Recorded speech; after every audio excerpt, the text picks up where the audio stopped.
Hey, what's up everyone? It's Coach Craig from MENEHUNE Beach Volleyball. And today I want to talk about the 4 things you need to be an elite shot maker. Okay? Number 1, you need spin control. Specifically, you need to be able to hit the ball with maximum overspin. Okay? The reason you need to do that is it makes the court bigger, it makes the ball drop faster, and because the ball drops faster, you can be more aggressive with your shots, hit them with more pace, and still keep them in the court. Okay? Because one of the things as a shot maker that's really important is you got to be able to beat the defender to the spot. If you're going to hit a shot to that corner, for example, you got to get there faster than them. You got to hit the ball and get it there faster than them, right? So if you can put a little bit more pace on the ball because you have overspin, that gives you an advantage, okay? Number 2 is you need to have trajectory control, right? So you need to be able to hit it high. Like if you got to hit over a block or you want to hit a jumbo over the defender, you got to hit it high. If you're trying to, like I said, if you're trying to beat the defender to a spot, you got to be able to hit it on a lower trajectory and more driven, right? If you want to hit like a short roll shot, you got to control the trajectory and the height, right? You cannot, like if you hit it too hard and too high on a short shot, it's in the air too long and they get it, right? So it's all about trajectory control. And the way you get trajectory control is by how you move your arm. I have found, and I teach all my students, to if you go low to high, you have full trajectory control, right? If I jump up and my hand's here, if I want to hit high, I finish high. If I want to hit driven, I finish forward. That's all. It's very simple. I can change the trajectory of my shot at the last second, and I don't have a problem. If you come in with a spiking swing, right? If you come in with a spiking swing where your hitting hand is way up high and you're planning on hitting it down, and once you start this and the blocker jumps in your way, you're not going to hit a good high shot. Okay?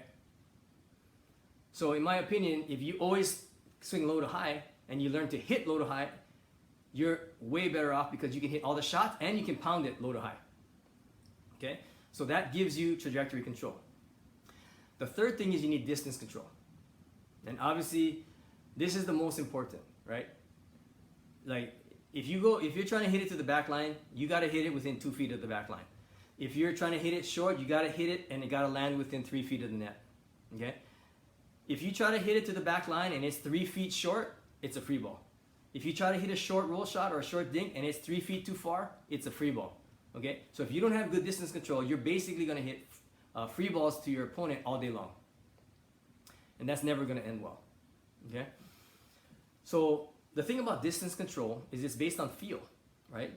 And feel requires a lot of practice, okay? So let's compare it to basketball. You can't just shoot free throws and expect to be good at every shot on the court, right? And then let's look at Steph Curry, the greatest shooter we've ever seen. He's amazing. The guy practices and shoots hundreds of shots a day from all parts of the court. He practices shots dribbling to his right, dribbling to his left, dribbling forward, dribbling back, taking step backs. He shoots from passes from the right, passes from the left. He does every shot, he practices every shot he thinks he could possibly ever have to shoot in a game. And people wonder why he's such a good shooter.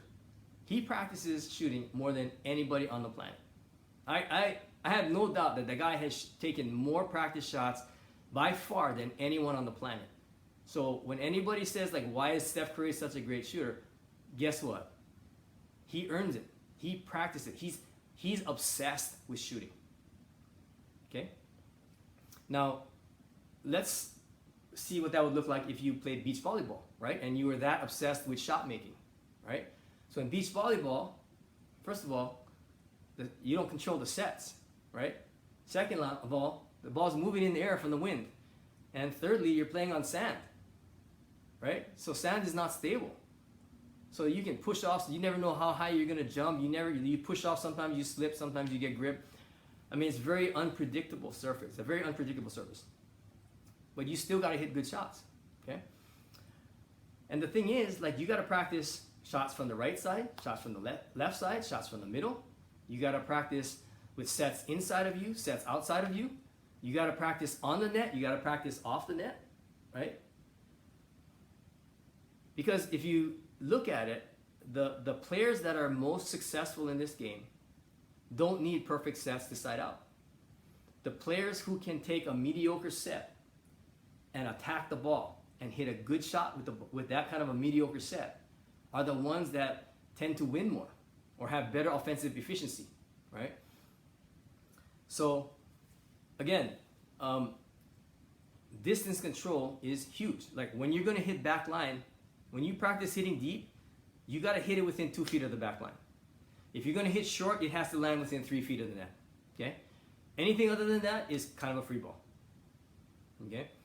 And then you got to be able to control the trajectory and the distance. And when you have the spin control and the trajectory control, the distance control is going to be way more consistent. When you're constantly hitting with different trajectories and different spins, it's really hard to be consistent with your distance control. Okay, so you kind of need the first 2 things to have the distance control. Okay, and the fourth thing you need is accuracy, right? If you're aiming for the line and your shot has a 3 foot right or 3 foot left discrepancy or room for error, you're not going to hit a lot of good line shots, right? You're going to hit out a lot. You're going to hit to the defender a lot, right? So what I found is that the way you become accurate is you make a real simple arm motion. And one thing you got to understand is spiking the ball is a swing, is more of a swing, whereas shots is more of a push, right? So if I want to hit the ball, let's say to that corner, I'm going to jump up. I'm going to push the ball to that corner. So as you see, my hand goes straight from here to the target with my fingers driving to the target. That's why the ball goes straight. If I try to hit a line shot like this, I have no idea where the ball's going to go. That ball could go anywhere. I have so many students that come in and they have this real whippy arm swing that they use for hitting, and they try to hit shots with that, and they can't hit. If I put a target like a cone on the ground, they can't hit within 5 feet of that cone, which is it's pretty pathetic if you ask me. My thing is, if you're gonna hit, practice hitting on the line shot, practice hitting line shots. You should get your ball within 1 foot left or right of that line. If you're aiming at the line, that's how accurate you gotta get. Okay? When you can get that accurate, you have the distance control, you have the trajectory control, and you have the spin control. You are gonna be a deadly shot maker. Okay? So next time you go out on the court, try all these things out. Put some thought to what I just said, and let me know how it goes. If you have any questions, just ask them in the comments. I'd be happy to get back to you. But I also would, like to know if you have any success with what I just talked about. And if you ever need help and you really want to become an elite shot maker and you don't have coaches in your area that can help you, please reach out to me. I offer online coaching through a video analysis app. And in that app, I have a lot of really detailed videos on specific mechanics and how to do specific things to make you an elite shot maker. And typically, I can get people to be really good shot makers within 3 to 4 months. Okay, with the fundamentals and the mechanics that I teach. So if you need that, hit up my website, menehunebvb.com, and I'd be happy to work with you. But again, try to apply what I talked about and see if it helps you become a better shot maker.